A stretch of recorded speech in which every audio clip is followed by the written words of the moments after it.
अजित पवारांच्या अर्थ खात्यावर लक्ष्मण हाके रोज टीका करतायत। निधीमध्ये असमानतेचा आरोप त्यांचा आहे। त्यावरून आता राष्ट्रवादीकडून हाकेंचा रिचार्ज झाल्याचा दावा करण्यात आलाय। पाहूयात एक रिपोर्ट। कोण आहे अजित दादा? लाज वाटते अशा अर्थमंत्र्याची। माझी लढाई अर्थ खात्याबद्दल आहे। निधीच्या आरोपांवरून सुरू झालेल्या वादात लक्ष्मण हाकेंनी आता अर्थमंत्री अजित पवारांचा एकेरी उल्लेख करत त्यांच्यावर टीका केली आहे। दोन्हीकडून मुद्द्यांचा वाद वैयक्तिक आरोप, इशारे आणि आव्हानांवर गेलाय। खरं तर महाराष्ट्रातल्या राजकारणातल्या अनेक लोकांनी विपश्यना स्वीकारली पाहिजे। नेहमी सत्तेत कशासाठी? 8-10 दिवस सुद्धा सत्तेच्या बाहेर तुम्ही राहू शकत नाही। पहाटे पहाटे जाऊन तुम्ही शपथ घेता। मग असं थोडंसं विपश्यना, थोडीशी ध्यानधारणा या गोष्टी झाल्या पाहिजेत। तुम्ही ह्याच्या पुढे दादावरती जर बोललात तर तुम्हाला जशास तसं उत्तर जिथं भेटल्याच्या नंतर तिथं दिलं जाईल। नक्कीच हे थेट धमकी म्हणावी लक्ष्मण हाके यांना? धमकी नाही, पहिलं आम्ही समजावून सांगतोय अजित दादावर त्यांनी बोलणं टाळावं, अन्यथा त्याला आमच्या नेत्यावर जर बोललं पुढचं काय होईल त्याची जबाबदारी लक्ष्मण हाकेची, त्याची जबाबदारी आमची नाही। पण सूरज चव्हाणच्या अंगातलं एक खुमखुमी असेल तर मी बारामतीमध्ये आज संध्याकाळी येतोय, पंधऱ्याला येतोय, बारामती शहरात येतोय। तुझ्यात आणि तुझ्या अजितदादाच्या कार्यकर्त्यात तू तर लई चिल्लर आहेस।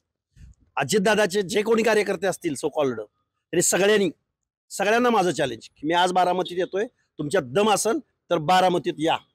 हाके, तुम्ही 2 दिवस आधी मला कुठेही सांगा, तुम्हाला अडवण्याची जबाबदारी राष्ट्रवादी युवक काँग्रेसची। तोंडात जेवढा दम आहे तेवढा दम तुम्ही तुमच्या शब्दात पण दाखवा। तुला ह्याच्या पुढे जिथं भेटेल तिथं राष्ट्रवादी काँग्रेस पक्षाच्या वतीनं व्यवस्थित सन्मान करण्याची जबाबदारी माझी। अरे मला ब्रँड अँबॅसेडर करतो जो दारूच्या कारखान्याचा मालक आहे, तुझा नेता, राष्ट्रीय नेता। कारखाना काढलाय तुम्ही, मग आता तुमच्यावर काय बोललं पाहिजे आणि तुमचा ब्रँड सांगायचा का? सूरज चव्हाण, अरे प्रश्नावर बोला ना। उदार की जिंदगी जीने वाला हाके, उदारीवर जगतो, दारू पिऊन तू सापडतो, देशी दारूचा स्वतः ब्रँड अँबॅसेडर आहे, तू कशाला दुसऱ्याचे उद्योगधंद्यावर येतो? राजा, तू स्वतः दारू पिऊन किती ठिकाणी सापडलाय, किती ठिकाणी मार खाल्लाय ते माहित आहे। तुझा इतिहास भूगोल काढायची जबाबदारी माझी। दरम्यान काल परवा SC-STंचा निधी लाडक्या बहिणींसाठी वळवल्याचा आरोप हाकेंनी केला होता। मात्र तो आरोप खुद्द मुख्यमंत्री फडणवीसांनीच खोटा ठरवला। त्यावर हाकेंना विचारणा झाल्यावर त्यांनी SC-STंच्या निधीचा विषय बदलत आता OBCंच्या निधीचा मुद्दा उपस्थित केला।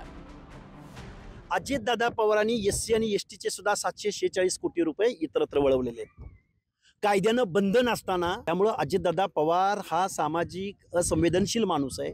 त्यामुळे देवेंद्र फडणवीस साहेब, आम्ही तुमच्याकडे बघून आम्ही तुम्हाला मतं दिले, तुम्हाला मुख्यमंत्री केलंय। अशा प्रकारचा जो काही आरोप आहे हा पूर्णपणे खोटा आहे, अतिशय चुकीचा आहे।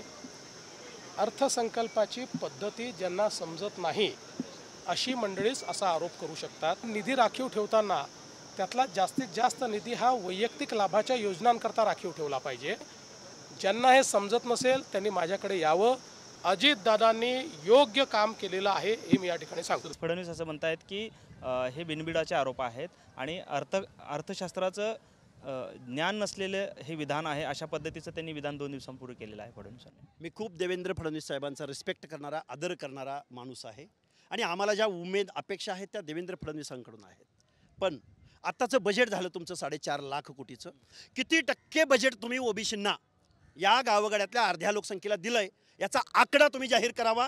मी अजितदादावर केलेले सगळे आरोप माघार घ्यायला तयार आहे। कोणत्याही खात्याचा निर्णय कॅबिनेटची मंजुरी आणि मुख्यमंत्र्यांच्या स्वाक्षरीशिवाय होत नाही। मग अजित पवार परस्पर निधी कसा देऊ किंवा रोखू शकतात या प्रश्नावर हाके गोलमोल उत्तर देतात। अजित पवारांना वारंवार सत्ता का हवी या हाकेंच्या टीकेवर अजित पवारांना सत्तेत कुणी घेतलं या प्रश्नाचंही थेट उत्तर देणं लक्ष्मण हाके टाळतात।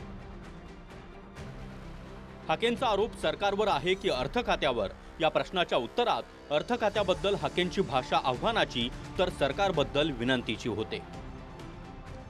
काय कारण असावं की अजित पवारांकडे हे खातं दिलं गेलं? अजितदादा पवारांना कारखान्यांशिवाय खाजगी कारखाने, आता कोऑपरेटिव्ह पण त्यांनी मोडीत काढलेले आहेत, कारखान्यांशिवाय आणि पैशाशिवाय दुसरं काही माहिती नाही। मी माझा सरळ आरोप आहे, माहिती असेल तर मग ते का असं वागतात, मग ते जातीवादी आहेत। अरे आर्थिक नियोजनं झाली पाहिजेत. आर्थिक तुम्ही जलसिंचन करा, तुम्ही सुतगिरण्या उभ्या करा, तुम्ही दूध संस्था उभ्या करा. अरे पण आमच्या सामाजिक न्यायाचं काय? निवडणुकीआधी मराठा ओबीसी वादात एकनाथ शिंदेंवर मुख्यत्वे हाके टीका करत होते. मात्र आता अजित पवारांचं अर्थखातं शिंदेंसारख्या धडाडीच्या नेत्याकडे द्यावं असं हाकेंनी म्हटलंय. हे सरंजामदार, कारखानदार, वतनदार यांना या पदावरून काढा. अजितदादाचा खांदेपालट करा, द्या दुसऱ्याला खातं आणि सांगू सामाजिक न्याय खातं द्या एकनाथराव शिंदेंना, धडाडी कामाची. आणि केंद्रातल्या द्या नितीनजी गडकरींना. हजारो लाखो करोड रुपये एका सिमेंटच्या रस्त्यासाठी तुम्ही खर्च करता, पण आमच्या लेकरा बाळांना 10वीच्या पुढे शिक्षण घेता येत नाही. तुर्तास निधीच्या आरोपांवरून सुरू झालेला हा वाद आता वैयक्तिक आरोपांवर पोहोचलाय. ओबीसीचा नेता हा कधीपासून झाला? यांनी एक उपोषण केलं काही दिवसापूर्वी आणि त्या उपोषणात त्यांनी पहिलं टार्गेट केलं मराठा आरक्षणाचा लढा लढणाऱ्या जरांगे पाटलांना. त्याचं कार्य कर्तृत्व हे शून्य आहे, त्याची अवकात लोकांना त्याला दाखवलेली आहे. पण अजितदादांवर बोलल्याशिवाय आपल्याला मीडिया TRP देणार नाही, म्हणून त्यांनी जे बोललं आहे की अजित पवार हे गोचिडासारखे चिटकून बसलेत अशा बावलटाला आमच्या भाषेमध्ये झाकण झुल्या असं म्हणतात. त्याला जनतेने जे गाडी दिली असं तो म्हणतोय, हाय स्वतःचीच, पैसा स्वतःचा असतो, त्यानं कुठून उभा केला, कशा काय केला ते हे त्यालाच माहीत आहे बघतं. असं आहे, त्याची भरीच काय अंडी बिल्ली आहेत. आता बोलतोय तर बोलू द्या. पुरावे काय? गाडीचा नंबर आहे, गाडीवर कुठल्या बँकेचं लोन आहे, किती डाऊन पेमेंट केलंय, कितीचा हप्ता आहे, कुठलं पाशिंग आहे हे दिसणार आहे ना. आणि गाडी घेतली म्हणजे काय मी काय अशी झाकून कुठं काय अशी लपवून बिपवून आणली का? त्याला एका खाजगी हॉटेलमध्ये का रेस्ट हाऊसमध्ये 3 दिवस डांबून ठेवलेला होता. 3 दिवस. ते कारण मला तेवढ्या खाली जायचं नाही, कारण हा माझ्यावर पर्सनली गेलाय म्हणून मला बोलावं लागतंय. माझी लढाई अर्थ खात्याबद्दल. याच अमोल मिटकरींनी माननीय देवेंद्र फडणवीस साहेबांवर आजही तो मिमिक्री करतो. भाजपला, संघाला, हिंदू धर्माच्या विरोधामध्ये टिंगलटवाळी करणारा अमोल मिटकरी सारखा एक फालतू माणूस वरिष्ठ सभागृहातला, त्यांच्या मांडीला मांडी लावून बसावंसं वाटतं यांना. Bureau report, TV9 Marathi.